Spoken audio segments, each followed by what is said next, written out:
വീണ്ടും ഒരു പ്രാവശ്യം കൂടെ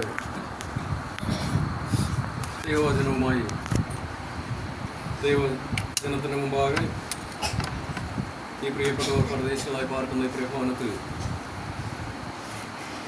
ആയിരിക്കാനായിട്ട് സ്വർഗത്തിലധികം ഒരു അവസരങ്ങൾ നൽകിയതോർക്ക് ദൈവത്തെ സ്തുതിക്കുകയും മഹത്വപ്പെടുത്തുകയും ചെയ്യുന്നു. നാം പാട്ടിൽ ഓർത്തതുപോലെ ഇന്നയോളം ദൈവം എന്നെ നടത്തി നമ്മെ ഓരോരുത്തരെയും ഇന്നയോളം ദൈവം കരുതുവാനായിട്ട് നിലനിർത്തുവാനായിട്ട് ഇടയായി തീർന്നു. അത് മാത്രമേ ദൈവസ്ഥാനത്തിലായിരിക്കുമ്പോൾ ഈ പ്രിയപ്പെട്ടവർക്കും നമുക്ക് ഓരോരുത്തർക്കും ദൈവസ്ഥനിൽ ഓർക്കുവാനും പറയുവാനുമുള്ളൂ. ദൈവസന്നിധാനത്തിൻ്റെ നന്ദിയുള്ളവരായിട്ട് വരുന്ന ആളുകളിലും നമ്മുടെ ക്രിസ്തീയ ജീവിതം നയിക്കുവാൻ വലിയവനായ ദൈവം നമ്മെ സഹായിക്കട്ടെ. അല്പസമയത്തെ ദൈവവചന ചിന്തയ്ക്ക് ആധാരമായി മത്തായി എഴുതിയ സുവിശേഷം 20-ാം അധ്യായം അതിൻ്റെ 1 മുതൽ 8 വരെയുള്ള വേദഭാഗങ്ങൾ വായിക്കുവാനായിട്ട് താല്പര്യപ്പെട്ടു. മത്തായി എഴുതിയ സുവിശേഷം 20-ാം അധ്യായം അതിൻ്റെ 1 മുതൽ 8 വരെയുള്ള. സ്വർഗരാജൻ തന്റെ മുന്തിരിത്തോട്ടത്തിൽ വേലക്കാരെ വിളിച്ചാക്കേണ്ടതിന് പുലർച്ചയ്ക്ക് പുറപ്പെട്ട വീട്ടുടയവനോട് ശ്രമിച്ചു. വേലക്കാരോട് അവൻ ദിവസത്തേക്ക് ഓരോ വെള്ളിക്കാശ് പറഞ്ഞിട്ടിട്ട് അവരെ മുന്തിരിത്തോട്ടത്തിൽ അയച്ചു. 3-ാം മണി നേരത്ത് പുറപ്പെട്ട് മറ്റു ചിലർ ചന്തയിൽ മിനക്കെട്ട് നിൽക്കുന്നത് കണ്ടു. നിങ്ങളും മുന്തിരിത്തോട്ടത്തിൽ പോകുവിൻ, ന്യായമായത് തരാം എന്ന് അവരോട് പറഞ്ഞു. അവർ പോയി. അവൻ 6-ാം മണി നേരത്തും 9-ാം മണി നേരത്തും ചെന്ന് അങ്ങനെ തന്നെ ചെയ്തു. 11-ാം മണി നേരത്തും ചെന്ന് മറ്റു ചിലർ നിൽക്കുന്നത് കണ്ടിട്ട്, നിങ്ങളിവിടെ പകൽ മുഴുവൻ മിനക്കെട്ട് നിൽക്കുന്നത് എന്ത് എന്ന് ചോദിച്ചു. ഞങ്ങളെ ആരും കൂലിക്ക് വിളിക്കായതുകൊണ്ടത്രേ എന്നവർ പറഞ്ഞപ്പോൾ, നിങ്ങളും മുന്തിരിത്തോട്ടത്തിലേക്ക് ചെല്ലുവിൻ എന്ന് അവരോട് പറഞ്ഞു. സന്ധ്യയായപ്പോൾ മുന്തിരിത്തോട്ടത്തിൻ്റെ ഉടയവൻ തൻ്റെ വിചാരകനോട് വേലക്കാരെ വിളിച്ച് പിമ്പന്മാർ തുടങ്ങി മുമ്പന്മാർ വരെ അവർക്ക് കൂലി കൊടുക്കുക എന്ന് പറഞ്ഞു. ഈ 20-ാം അധ്യായത്തിൻ്റെ 1 മുതൽ 16 വരെയുള്ള വാക്യങ്ങൾക്കുള്ളിൽ നിന്നുകൊണ്ടാണ് ചില ലളിതമായിരുന്ന ആത്മീക ചിന്തകൾ, ദൈവം നൽകുന്ന ചില ആത്മീക ആലോചനകൾ ദൈവജനത്തോട് അറിയിക്കുവാനായിട്ട് കർത്താവിൽ ശരണപ്പെടുന്നത്. ഇത്ര ലെങ്തി ആയിട്ടുള്ള നീണ്ടതായിരിക്കുന്ന ഈ ഒരു ഉപമ മത്തായി സുവിശേഷത്തിൽ മാത്രമേ നമുക്ക് കാണുവാൻ സാധിക്കുന്നുള്ളൂ എന്നാണ് ഞാൻ മനസ്സിലാക്കുന്നത്. സ്വർഗരാജ്യം തൻ്റെ മുന്തിരിത്തോട്ടത്തിൽ വേലക്കാരെ വിളിച്ചാക്കേണ്ടതിന് പുലർച്ചയ്ക്ക് പുറപ്പെട്ട വീട്ടുടയവനോട് സദൃശ്യം. സ്വർഗരാജ്യത്തെ ഒരു മുന്തിരിത്തോട്ടത്തിൻ്റെ ഉടമസ്ഥനോട് അല്ലെങ്കിൽ വീട്ടുടമസ്ഥനോട് ഉപമിച്ചുകൊണ്ട് കർത്താവ് ഈ ഉപമ പ്രസ്താവിക്കുന്നത് നമുക്ക് കാണുവാനായിട്ട് സാധിക്കും. ഈ നിരവധി ഉപമകൾ കർത്താവ് സുവിശേഷങ്ങളിലൂടെ തൻ്റെ ശിഷ്യന്മാരോട് അരുളി ചെയ്തിട്ടുണ്ട്. ഉപമകളിലൂടെ താൻ പല കാര്യങ്ങളും അവരെ ഓർമ്മിപ്പിക്കുവാനായിട്ട് അല്ലെങ്കിൽ അവരെ ബോധ്യപ്പെടുത്തുവാനായിട്ട് ഇടയായി തീർന്നിട്ടുണ്ട്. ആ ഉപമകളെ പോലെയൊക്കെ തന്നെ പല ഉപമകളിൽ നമുക്ക് കാണുവാൻ സാധിക്കുന്നത് പോലെ തന്നെ ഇവിടെ ഒരു യജമാനന് വേണ്ടി ജോലി ചെയ്യുന്നതായിരിക്കുന്ന ഒരു കൂട്ടരെയും നമുക്ക് കാണുവാനായിട്ട് സാധിക്കും. ഒരു ലാൻഡ് ലോർഡ് ആൻഡ് ലേബേഴ്സ്, ഒരു ജോലിക്കാരനെയും അല്ലെങ്കിൽ ഒരു തോട്ട ഉടമസ്ഥനെയും ആ ഉടമസ്ഥന് വേണ്ടി ജോലി ചെയ്യുന്നതായിരിക്കുന്ന ഒരു കൂട്ടം ആളുകളെയും ഇവിടെ നമുക്ക് കാണുവാനായിട്ട് സാധിക്കും. എന്തുകൊണ്ടാണ് ഇതിൻ്റെ ഒരു കോണ്ടെക്സ്റ്റ് എന്ന് പറയുന്നത്, പശ്ചാത്തലം എന്ന് പറയുന്നത്, എന്തുകൊണ്ടാണ് കർത്താവ് ഈ ഒരു ഉപമ ഇവരോട് സംസാരിക്കുവാനായിട്ട് അല്ലെങ്കിൽ പറയുവാനായിട്ട് ഇടയായി തീർന്നത് എന്ന് ഇതിൻ്റെ മുമ്പുള്ള അധ്യായത്തിൻ്റെ അവസാന ഭാഗത്തിലേക്ക് നാം കടന്നു വരുമ്പോൾ നമുക്ക് കാണുവാനായിട്ട് സാധിക്കും. 19-ാം അധ്യായത്തിൻ്റെ 27-ാമത്തെ വാക്യം വായിച്ച്. 19-ാം അധ്യായത്തിൻ്റെ 20 അവനോട്, ഞങ്ങൾ സകലവും വിട്ട് നിന്നെ അനുഗമിച്ചുവല്ലോ, ഞങ്ങൾക്ക് എന്ത് കിട്ടും എന്ന് ചോദിച്ചു. പത്രോസ് കർത്താവിനോട് ചോദിച്ചതായിരുന്നൊരു ചോദ്യമാണ്. കർത്താവിനെ അനുഗമിക്കുവാനായിട്ട് വിളിക്കപ്പെട്ടതായിരിക്കുന്ന പത്രോസും തൻ്റെ കൂട്ടരും കർത്താവിനോട് മുഖതാവിൽ ചോദിക്കുകയാണ്, ഞങ്ങൾ സകലവും വിട്ട് നിന്നെ അനുഗമിച്ചാൽ ഞങ്ങൾക്ക് എന്ത് കിട്ടും? അവർക്ക് ചില പ്രതീക്ഷയുണ്ടായിരുന്നു. കർത്താവിനെ അനുഗമിച്ചാൽ ഞങ്ങൾക്ക് ചിലത് കിട്ടും. അതെന്താണ് ഞങ്ങൾക്ക് കിട്ടുക എന്നുള്ളത് അറിയുവാനുള്ളതാണ് ഒരു വാഞ്ച പത്രോസിനുണ്ടാകുന്നു. പത്രോസ് മുഖതാവിൽ കർത്താവിനോട് ചോദിക്കുകയാണ്, ഞങ്ങൾ ഇത് സകലവും വിട്ട് നിന്നെ അനുഗമിച്ചാൽ ഞങ്ങൾക്ക് എന്ത് കിട്ടും? ആ ചോദ്യത്തിന് മറുപടിയായിട്ടാണ് കർത്താവ് ഈ ഉപമ അവരോട് പറയുന്നതായിട്ട് നമുക്ക് കാണുവാനായിട്ട് സാധിക്കുന്നത്. ചോദ്യത്തിന് മറുപടി അപ്പോൾ തന്നെ കർത്താവ് അവിടെ പറയുന്നുണ്ട്. 28-ാമത്തെ വാക്യം, കർത്താവ് ഒരു വാഗ്ദത്തം അവർക്ക് കൊടുക്കുകയാണ്. പത്രോസ് ചോദിച്ചതായിരുന്ന ചോദ്യത്തിന് അപ്പോൾ തന്നെ കർത്താവ് ഒന്നാമതായിട്ട് ഒരു വാഗ്ദത്തം അവർക്ക് കൊടുക്കുക. 28-ാമത്തെ വാക്യം, യേശു അവരോട് പറഞ്ഞത്, എന്നെ അനുഗമിച്ചിരിക്കുന്ന നിങ്ങൾ പുനർജന്മത്തിൽ മനുഷ്യപുത്രൻ തന്റെ മഹത്വത്തിന്റെ സിംഹാസനത്തിൽ ഇരിക്കുമ്പോൾ നിങ്ങളും 12 സിംഹാസനത്തിൽ ഇരുന്ന് ഇസ്രായേൽ ഗോത്രം 12-നും ന്യായം വിധിക്കും എന്ന് ഞാൻ സത്യമായിട്ട് നിങ്ങളോട് പറയുന്നു. പത്രോസ് ചോദിച്ചതായിരുന്ന ചോദ്യത്തിന് ഉത്തരമായിട്ട് കർത്താവ് അവിടെ തന്നെ പത്രോസിന് മറുപടി കൊടുക്കുന്നതായിട്ട് കാണുവാനായിട്ട് സാധിക്കുന്നുണ്ട്. മനുഷ്യപുത്രൻ വരുമ്പോൾ നിങ്ങൾ സിംഹാസനത്തിലിരുന്ന് 12 ഗോത്രങ്ങളെയും ഒരു പ്രോമിസ്, ഒരു വാഗ്ദത്വം തന്റെ ശിഷ്യന്മാർക്ക് അവിടെ കൊടുക്കുകയാണ്. കർത്താവ് ഒരു വാഗ്ദത്തം മാത്രമല്ല കൊടുത്തത്, അത് കഴിഞ്ഞതിന് ശേഷം കർത്താവ് ഒരു വാണിംഗും കൂടെ അവർക്ക് കൊടുക്കുന്നതായിട്ട് നമുക്ക് കാണുവാനായിട്ട് സാധിക്കും. രണ്ടാമത് കർത്താവ് അവർക്ക് വാണിംഗ് കൊടുക്കുന്നുണ്ട്. 30-ാം വാക്യം വായിച്ചു, എന്റെ നാമനിമിത്തം വീടുകളെയോ സഹോദരന്മാരെയോ സഹോദരികളെയോ അപ്പനെയോ അമ്മയെയോ മക്കളെയോ നിലങ്ങളെയോ വിട്ട് എങ്കിലും മുമ്പന്മാർ പലരും പിമ്പന്മാരും പിമ്പന്മാർ മുമ്പന്മാരും ആകും. ഒരു വാണിംഗ്, ഒരു വാഗ്ദത്തം മാത്രമല്ല, പത്രോസിന്റെ ചോദ്യത്തിന് ഉത്തരമായിട്ട് വ്യക്തമായിരുന്ന ഒരു ഉത്തരം കർത്താവ് പത്രോസിനും കൂട്ടർക്കും കൊടുക്കുന്നതായിട്ട്, ഒരു വാഗ്ദത്തം കൊടുക്കുന്നതായിട്ട് കാണുവാനായിട്ട് സാധിച്ചു. സകലവും വിട്ട് നിങ്ങൾ എന്നെ അനുഗമിച്ചാൽ, കർത്താവിനെ അനുഗമിച്ചാൽ, നാം 27-ാം വാക്യത്തിൽ നാം വായിച്ചത് ഇങ്ങനെയാ, വാഗ്ദത്തം ഇങ്ങനെയായിരുന്നു. യേശു അവരോട് ഇസ്രായേൽ ഗോത്രം 12-നെയും നിങ്ങൾ മനുഷ്യപുത്രൻ തന്റെ മഹത്വത്തിന്റെ സിംഹാസനത്തിൽ ഇരിക്കുമ്പോൾ നിങ്ങളും 12 സിംഹാസനത്തിൽ ഇരുന്ന് ഇസ്രായേൽ ഗോത്രം 12-നെയും ന്യായം വിധിക്കും. ചെറിയൊരു വാഗ്ദത്വമൊന്നുമല്ല, അല്ലെ? ചെറിയൊരു പദവിയൊന്നും അല്ല കർത്താവ് അവർക്ക് കൊടുക്കുന്നതായിട്ട്, അല്ലെങ്കിൽ അവർ കൊടുക്കുന്ന വാഗ്ദത്വം എന്ന് നമുക്ക് കാണുവാനായിട്ട് സാധിക്കും.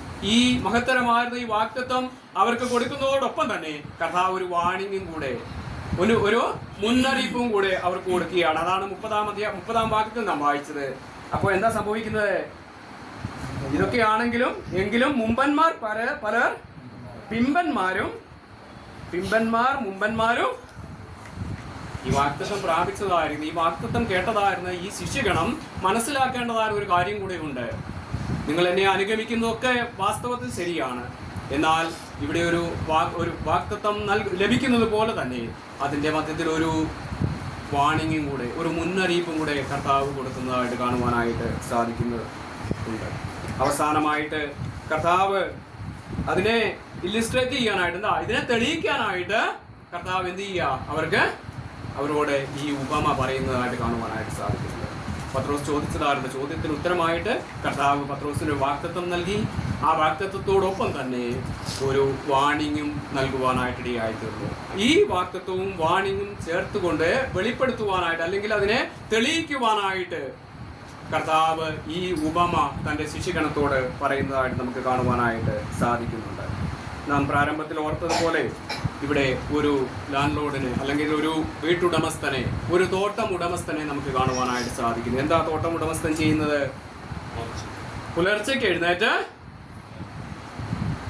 വെളിയിൽ ചെന്നിട്ട്, എവിടെയാ, മാർക്കറ്റ് പ്ലേസ്, എന്താ, തെരുവിൽ ചെന്നിട്ട് തൻ്റെ വയലിലേക്ക് അല്ലെങ്കിൽ തൻ്റെ മുന്തിരിത്തോട്ടത്തിലേക്ക് ആവശ്യമായിരുന്ന ലേബേഴ്സിനെ, ജോലിക്കാരെ തിരഞ്ഞു വിളിച്ച് കൊണ്ടുവരുന്നതായിട്ട് നമുക്ക് കാണുവാനായിട്ട് സാധിക്കുന്നു. ആ കാലഘട്ടത്തിൽ ഇസ്രായേലില് അവിടുത്തെ പ്രത്യേകത എന്ന് പറയുന്നത് സമ്മർ സീസണിൽ തോട്ടങ്ങളിലൊക്കെയും വളരെയധികം പണികളുള്ളതായിരിക്കുന്ന, വളരെയധികം ജോലിക്കാരെ ആവശ്യമുള്ളതായിരിക്കുന്ന, മാത്രമല്ല ആ ജോലികൾ എന്ന് പറഞ്ഞാൽ വേനൽക്കാലമാണ്, സമ്മർ സീസണാണ്, വളരെ കഷ്ടപ്പാടുള്ളതായിരുന്ന ജോലികളാണ്. ഈ വീട്ടുടയവൻ, ഈ മുന്തിരിത്തോട്ട ഉടമസ്ഥൻ അധികാലത്തെ എഴുന്നേറ്റ് പോയിട്ട് തൻ്റെ തോട്ടത്തിലേക്ക് ആവശ്യമായിരിക്കുന്ന, തൻ്റെ മുന്തിരിത്തോട്ടത്തിലേക്ക് ആവശ്യമായിരുന്ന വേലക്കാരെ ആക്കുന്നത് നമുക്ക് കാണുവാനായിട്ട് സാധിക്കുന്നുണ്ട്. ഇവിടെ നാം പ്രത്യേകം ശ്രദ്ധിക്കുവാൻ കഴിയുന്ന ഒരു വസ്തുത എന്നുള്ളത്, പല സമയങ്ങളിലായിട്ട് ഈ തോട്ടക്കാരൻ എന്ത് ചെയ്യുന്നുണ്ട്? വേലക്കാരെ വിളിച്ചാക്കുന്നുണ്ട്. ആദ്യം നാം കാണുന്നത് അധികാലത്തെന്ന, ഇസ്രായേലിനെ സംബന്ധിച്ചിടത്തോളം അധികാലത്ത് എന്നോട് ഉദ്ദേശിക്കുന്ന സമയം എന്ന് പറയുന്നത് രാവിലെ 6 മണിയാണ്. ഇവിടെ പറഞ്ഞിരിക്കുന്ന സമയം എന്നുള്ളത് യഹൂദന്റെ ഘടികാരത്തിലെ സമയമാണ്. അധികാലത്തെ എന്ന് ആ സമയം നാം മനസ്സിലാക്കേണ്ടത് രാവിലെ 6 മണി ആയപ്പോൾ അധികാലത്ത് ഈ മുന്തിരിത്തോട്ട ഉടമസ്ഥൻ പോയിട്ട് തനിക്ക് ആവശ്യമുള്ള വേലക്കാരെ വിളിച്ച് തന്റെ മുന്തിരിത്തോട്ടത്തിലേക്ക് ആക്കുകയാണ്. അതിനുശേഷമോ ആ സമയത്ത് അവരോടൊരു കാര്യം കൂടെ പറഞ്ഞിട്ടുണ്ട്. എന്താ പറഞ്ഞേ? അവർക്ക് കൊടുക്കുക, അവരുടെ വേതനം കൂടെ, കൂലി കൂടെ പറഞ്ഞിട്ടുണ്ട്. എന്താ പറഞ്ഞേ?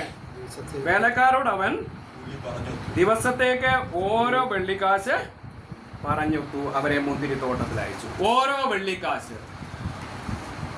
അവിടുത്തെ നാണയം ദിനാരിസ് എന്ന് പറയുന്നത്. ഒരു യഹൂദ പട്ടാളക്കാരന് ഒരു ദിവസം ലഭിക്കുന്ന വേതനമാണ് ഈ ഒരു വെള്ളിക്കാശ്.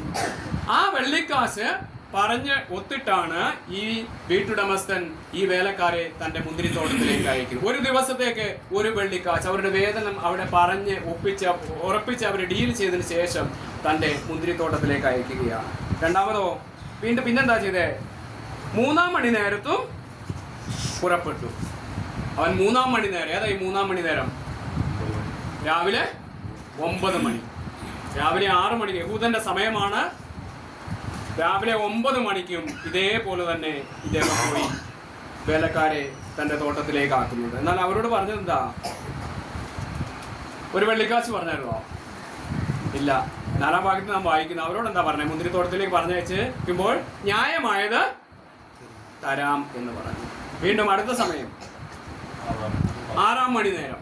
ഉച്ചയ്ക്ക് 12 മണിയായപ്പോൾ ഈ തോട്ടം ഉടമസ്ഥൻ പോയിട്ട് തനിക്ക് വീണ്ടും ചില വേലക്കാരെ തന്റെ തോട്ടത്തിലേക്ക് അയച്ചു. അവരോടും താൻ ഇത് തന്നെയാണ് പറയുവാനായിട്ടിടയായി തീർന്നത്. അതിനുശേഷമോ 11-ാം മണി നേരത്ത്, അല്ലേ? 6-ാം മണി നേരത്ത്, 9-ാം മണി നേരത്ത്. ഏതായി 9-ാം മണി? ഉച്ചയ്ക്ക് 3 മണി. യഹൂദന്റെ ഉച്ച കഴിഞ്ഞുള്ള 3 മണിയാണ് ഈ 9 മണി എന്നുള്ളത്. 9-ാം മണി നേരത്ത് 3 മണിക്കും പോയി ആളുകളെ തന്റെ മുന്തിരിത്തോട്ടത്തിലേക്ക് അയച്ചു. അവസാനമായിട്ട് എപ്പോഴാ പോയേ? 11-ാം മണി നേരത്ത്. ഏതാ സമയം? 5 മണി. വൈകുന്നേരം 5 മണി ആയപ്പോഴും ഈ വീട്ടുടമസ്ഥൻ, മുന്തിരിത്തോട്ട ഉടമസ്ഥൻ പോയിട്ട് തന്റെ മുന്തിരിത്തോട്ടത്തിലേക്ക് ആളുകളെ, ചില വേലക്കാരെ അയക്കുവാനായിട്ടിടയായി. അങ്ങനെയാണെങ്കിൽ ഈ 5 മണിക്ക് വന്നവർ എത്ര സമയം ജോലി ചെയ്തു? 1 മണിക്കൂർ. 1 മണിക്കൂർ ജോലി ചെയ്തതായിട്ട് കാണുവാനായിട്ട് സാധിക്കും. എന്റെ പ്രിയപ്പെട്ടവരെ, ഈ മുന്തിരിത്തോട്ടത്തിന്റെ ഉടമസ്ഥൻ, ഈ വീട്ടുടമസ്ഥൻ ഈ വ്യത്യസ്തമായിരുന്ന സമയങ്ങളിൽ തനിക്ക് ആവശ്യമായിരിക്കുന്ന ജോലിക്കാരെ തന്റെ മുന്തിരിത്തോട്ടത്തിലേക്ക് അയക്കുവാനായിട്ടിടയായി തീർന്നു. ആദ്യം അയച്ചവരോട് പറഞ്ഞത്, ഞാൻ 1 വെള്ളിക്കാശ് നിങ്ങൾക്ക് ഒരു ദിവസത്തെ വേതനമായിട്ട് തരാം. അതിനുശേഷം അയച്ചവരോട് താൻ പറഞ്ഞത് ന്യായമായത് തരാം എന്ന് പറയുവാനായിട്ടിടയായി തീർന്നു. ഇവരെല്ലാവരും പോയി ആ വീട്ടുടമസ്ഥന്റെ മുന്തിരിത്തോട്ടത്തിൽ ജോലി ചെയ്യുവാനായിട്ട് ഇടയായി തീർന്നു. 8-ാം വാക്യത്തിൽ നാം അവസാനമായി വായിച്ചത് എന്താ? സന്ധ്യയായപ്പോൾ മുന്തിരിത്തോട്ടത്തിന്റെ ഉടയവൻ തന്റെ വിചാരകനോട് വേലക്കാരെ വിളിച്ച് പിമ്പന്മാർ തുടങ്ങി കുമ്പന്മാർ വരെ അവർക്ക് കൂലി കൊടുക്ക എന്ന് പറഞ്ഞു. 6 മണിയായപ്പോൾ വേലക്കാരെ മുഴുവൻ, താൻ വിവിധ സമയങ്ങളിലായി തന്റെ മുന്തിരിത്തോട്ടത്തിലേക്ക് വേലയ്ക്ക് അയച്ചതായിരുന്ന ആ വേലക്കാരെ വിളിച്ച് അവർക്ക് കൂലി കൊടുക്കുന്നതായിരുന്ന സമയമാണ്. ആരാ ആദ്യം വന്നത്? കർത്താവ് അവരോട്, വീട്ടുടമസ്ഥൻ അവരോട് പറയുന്ന ഒരു പ്രത്യേക കാര്യമുണ്ട്.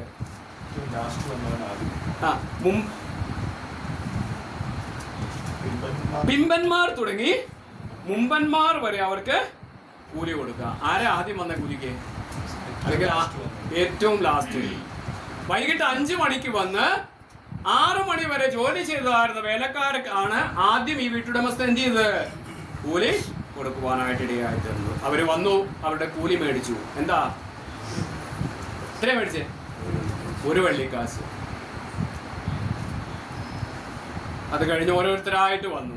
അതിനു മുമ്പ് വന്നവരൊക്കെയും വന്നു. അവർക്കൊരു പ്രതീക്ഷയുണ്ടായിരുന്നു. എന്തായിരുന്നു അറിയാമോ? അവരിത് കണ്ടു.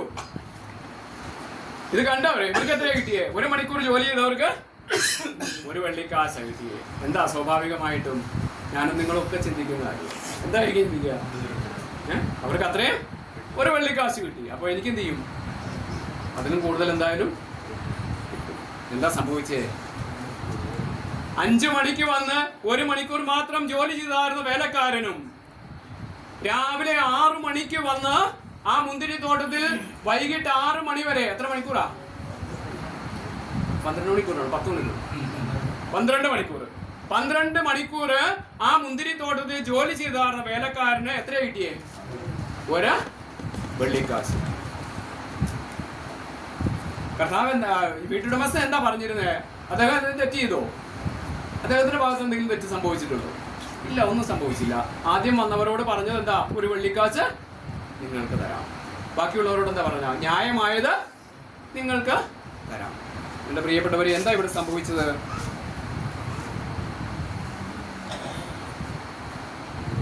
ഈ ആദ്യം വന്നവര് രണ്ടാമത് പ്രതീക്ഷയോടുകൂടെ വന്നു. അവരെന്താ ഈ വീട്ടുടമസ്ഥനോട് പറഞ്ഞത്? ഇത് കിട്ടിയതിന് ശേഷം ഈ പിമ്പന്മാർ 1 മണി നേരം മാത്രം വേല ചെയ്തിട്ടും നീ അവരെ പകൽ അത്രയും വേല ചെയ്തിട്ടും നീ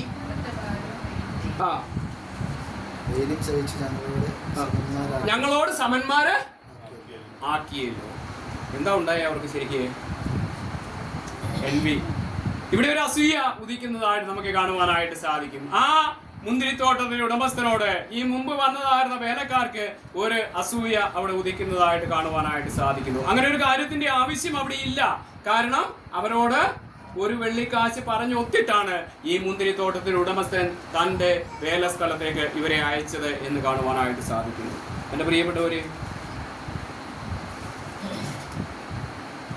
ഈ മുന്തിരിത്തോട്ടത്തിന്റെ ഉടമസ്ഥൻ ന്യായമായത് ആ വേലക്കാരോട് ചെയ്യുവാനായിട്ട് ഇടയായി തീർന്നു. എന്നാൽ ആ മുന്തിരിത്തോട്ടത്തിന്റെ ഉടമസ്ഥൻ അവസാനം അവരോട് ചോദിക്കുന്ന ഒരു കാര്യമുണ്ട്. നിന്റേത് വാങ്ങി പോയിക്കോ. ഞാൻ നിങ്ങളോട് അന്യായം ചെയ്യുന്നില്ല. നീ എന്നോട് ഒരു പണം പറഞ്ഞൊത്തില്ലയോ? നിന്റേത് വാങ്ങി പോയിക്കൊള്ളുക. നിനക്ക് തന്നതുപോലെ ഈ പിമ്പനും കൊടുപ്പാൻ എനിക്ക് മനസ്സ് എനിക്കുള്ളതിനെ കൊണ്ട് മനസ്സുപോലെ ചെയ്യുവാൻ എനിക്ക് ന്യായമില്ലയോ? ഈ മുന്തിരിത്തോട്ട ഉടമസ്ഥൻ ഒരു ചോദ്യം അവരോട് ചോദിക്കുന്നത്. ഞാൻ നല്ലവനാകൊണ്ട് നിന്റെ കണ്ണ് കടിക്കുന്നുവോ? ഇങ്ങനെ പിമ്പന്മാർ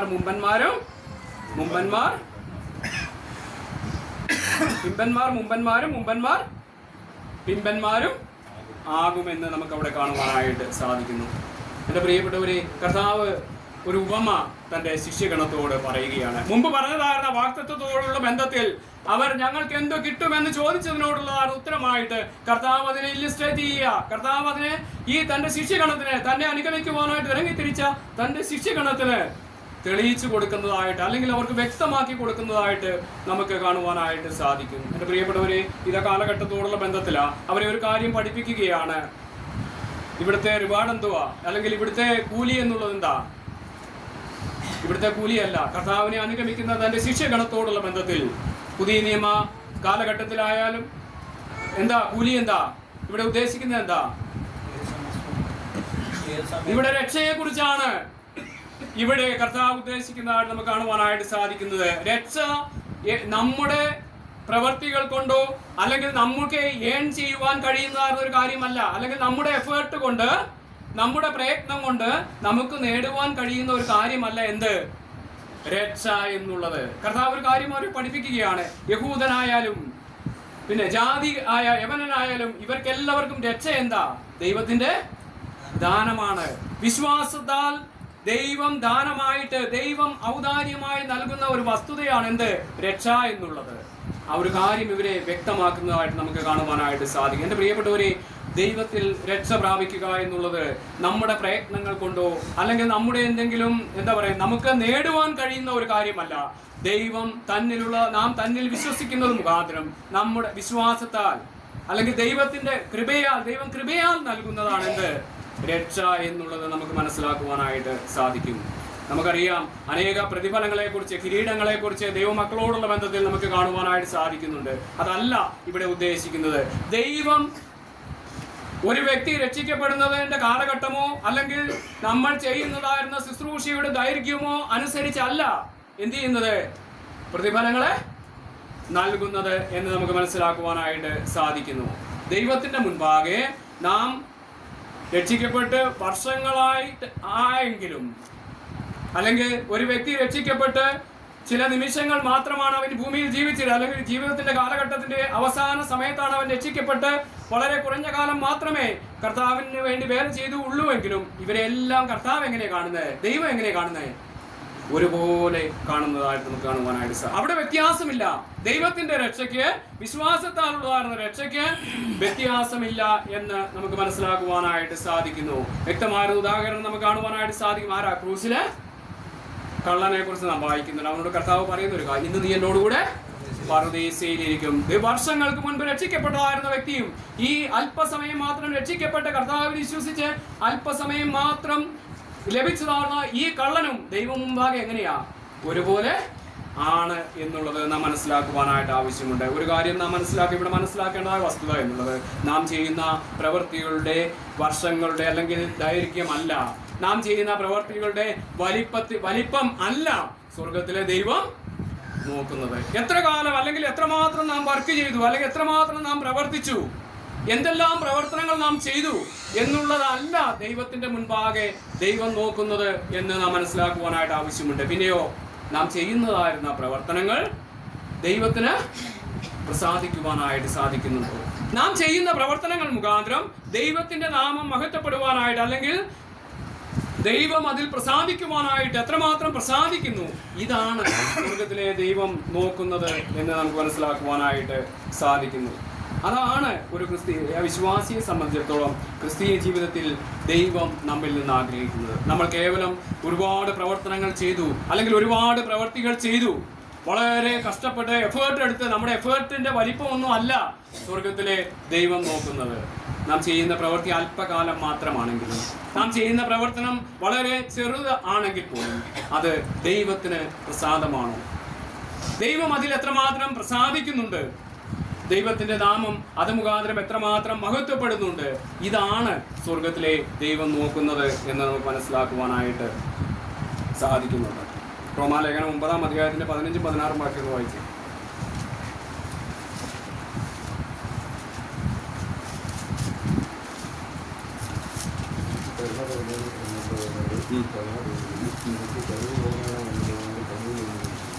എനിക്ക് കരുണ തോന്നുന്ന എന്ന് തോന്നുന്നവനോട് എന്ത് ചെയ്യും? കരുണ തോന്നും. കനിവ് തോന്നണം എന്ന് തോന്നുന്നവനോട്. ദൈവത്തിന്റെ പ്രകൃതിയാണ്. അതിന് മറ്റ് നമ്മുടെ മാനദണ്ഡങ്ങളൊന്നും അവിടെ ബാധകമല്ല. മാനുഷികമായിരുന്ന മാനദണ്ഡങ്ങളുടെ അടിസ്ഥാനത്തിലല്ല ദൈവം തൻ്റെ മക്കളോടുള്ള ബന്ധത്തിൽ, അല്ലെങ്കിൽ ദൈവം തൻ്റെ പ്രവൃത്തി ചെയ്യുന്നത് എന്ന് നാം മനസ്സിലാക്കുവാനായിട്ട് ആവശ്യമുണ്ട്. ദൈവത്തിനൊരു സ്റ്റാൻഡേർഡ് ഉണ്ട്, ദൈവത്തിനൊരു നിലവാരമുണ്ട്. ആ നിലവാരത്തിന്റെ അടിസ്ഥാനത്തിലാണ് ദൈവം തൻ്റെ പ്രവൃത്തികളെ നിവർത്തിക്കുന്നത് എന്ന് നാം മനസ്സിലാക്കുവാനായിട്ട് ആവശ്യമുണ്ട്. റോമാലേഖനം 3-ാം അധ്യായം 23-ാം വാക്യത്തിൽ നാം വായിക്കുന്നുണ്ട്. ആ വായിക്കുന്ന വാക്യം എന്താ? എല്ലാവരും ഒരുപോലെ പാപം ചെയ്ത് ദൈവതേജസ് ഇല്ലാത്തവരായി തീർന്നു. പാപം ചെയ്തപ്പോൾ എല്ലാവരുടെയും ദൈവതേജസ് ഒരുപോലെ നഷ്ടപ്പെട്ടു പോയതാണ്. എന്നാൽ കാൽവരിയിലെ ക്രൂസിലൂടെ ലഭിച്ചതാർന്ന രക്ഷയും എങ്ങനെയാ? വ്യത്യസ്തമാണോ? വ്യത്യസ്തമാണ്. നമുക്ക് ലഭിച്ചതായിരുന്ന രക്ഷ എങ്ങനെയുള്ളതാ? കൃപയാൽ ലഭിച്ച രക്ഷയാ. രക്ഷയുടെ പ്രത്യേകത എന്താ? ഒരേപോലെയുള്ള രക്ഷയാ. നമ്മുടെ രക്ഷയിൽ ഒരു വ്യത്യാസവുമില്ല. നമ്മളെല്ലാവരും ഒരേ സമയത്തല്ല രക്ഷിക്കപ്പെട്ടത്. പല പല കാലങ്ങളിലായി, ഒരുപാട് വർഷങ്ങൾക്ക് മുൻപ് രക്ഷ പ്രാപിച്ചവരുണ്ട്, വിശ്വാസത്താൽ കർത്താവിനെ അംഗീകരിച്ചവരുണ്ട്, രക്ഷ നേടിയവരുണ്ട്. ഈ അടുത്ത കാലഘട്ടങ്ങളിൽ രക്ഷ നേടിയവരുണ്ട്, കർത്താവിൽ വിശ്വസിച്ചവരുണ്ട്. ഇവർക്കൊക്കെ ലഭിച്ചതാണ് രക്ഷ. എങ്ങനെയുള്ള രക്ഷയാ? ഒരൊറ്റ രക്ഷയാ. രക്ഷയ്ക്ക് വ്യത്യാസമില്ല. എല്ലാവരും ഒരുപോലെ പാപം ചെയ്ത് ദൈവതേജസ് ഇല്ലാത്തവരായിട്ട് തീർന്നതുപോലെ തന്നെ ദൈവം അവർക്ക് വേണ്ടി ഒരുക്കിയതായിരിക്കുന്ന ആ രക്ഷയും ഒന്നാണ്, ഈക്വലാണ് എന്നുള്ളതായ കാര്യം നാം മനസ്സിലാക്കുവാനായിട്ട് ആവശ്യമുണ്ട്. ലൂക്കോസിന്റെ സുവിശേഷം 23-ാം അധ്യായം അതിന്റെ 39-ാം വാക്യം വായിച്ചു.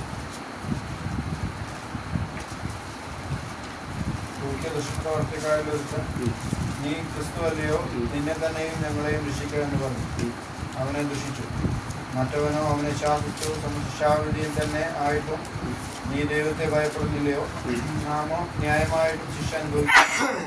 നാം പ്രവർത്തനത്തിന് യോഗ്യമായതല്ലോ കിട്ടുന്നത്. മതി. ആ കള്ളനെ കുറിച്ചാണ് നാം മുമ്പ് ചിന്തിച്ചതാണ്. ജീവിതത്തിന്റെ അവസാന നിമിഷങ്ങളിൽ തനിക്ക് ഇനി മുന്നോട്ട് ജീവിക്കുവാനായിട്ട് സാധ്യമല്ല.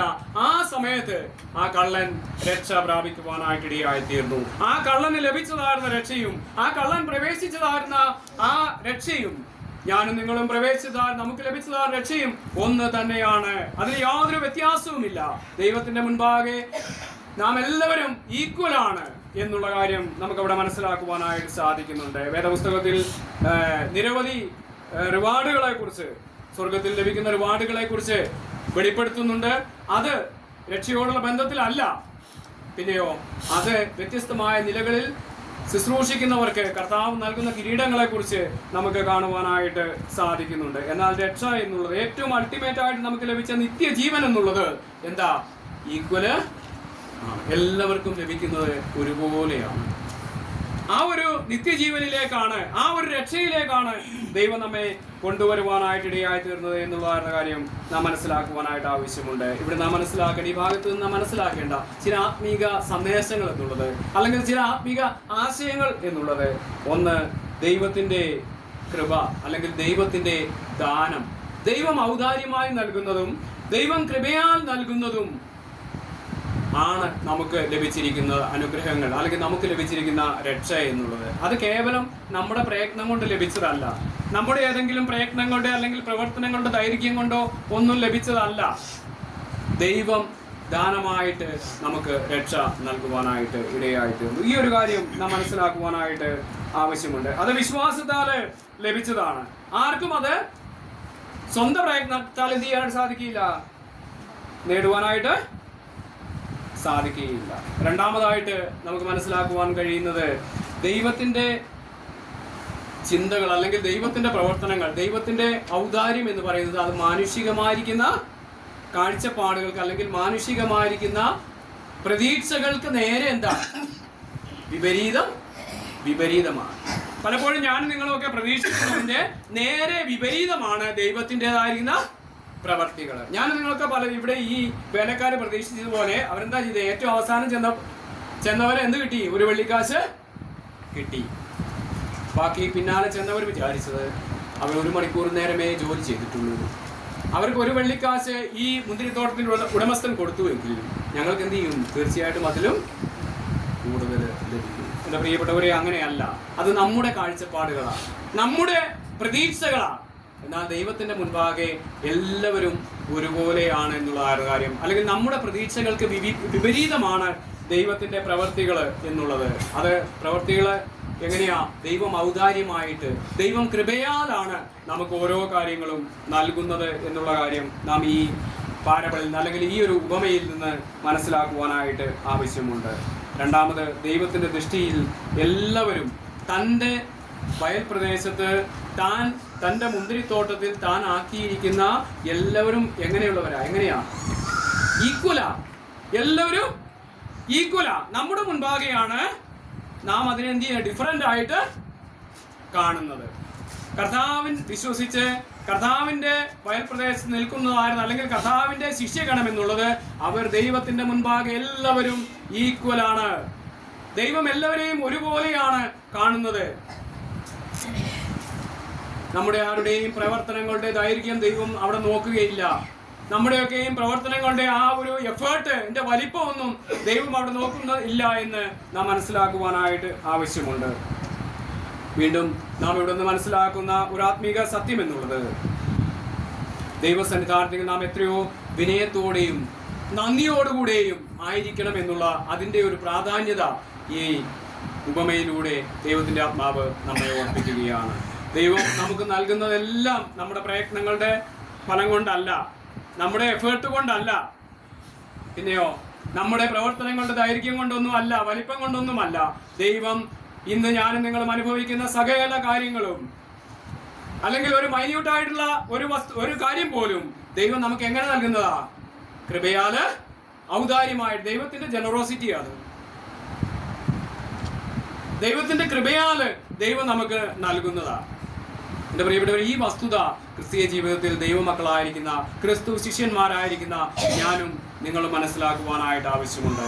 നാം ചെയ്യുന്നതിൻ്റെ വലിപ്പമല്ല, നാം ചെയ്യുന്നതിൻ്റെ ദൈർഘ്യമല്ല ദൈവം നോക്കുന്നത്, നാം ചെയ്തത് എത്രമാത്രം ദൈവത്തിന് പ്രസാദകരമായി എന്നുള്ളതാണ്. ജീവിതത്തിന്റെ അന്ത്യത്തിൽ നാം കുറേ കാര്യങ്ങൾ ചെയ്തു എന്ത് പറയുവാനായിട്ടല്ല നമുക്കിടയായി തീരേണ്ടത്. തീമോത്തിയോസിന്റെ ലേഖനത്തിൽ അവന്റെ അവസാന വാക്യങ്ങളിൽ അപ്പോസ്തലനായ പത്രോസ് തന്റെ അവസാന കാലഘട്ടത്തിൽ പറയുന്ന ചില വാക്കുകളുണ്ട്. എന്താ? അവൻ തിരിഞ്ഞു നോക്കിയിട്ട് പറയും, ഞാന് നല്ല പോർ പൊരുതു. ഞാൻ പോർ പൊരുതു എന്നല്ല പറഞ്ഞത്, പിന്നെയോ ഞാൻ നല്ല പോർ പൊരുതു. അപ്പോസ്തലനായ പൗലോസ് പൊരുതി. താൻ എത്രയോ കാലഘട്ടങ്ങൾ പൊരുതി എന്നല്ല താൻ ഉദ്ദേശിച്ചത്.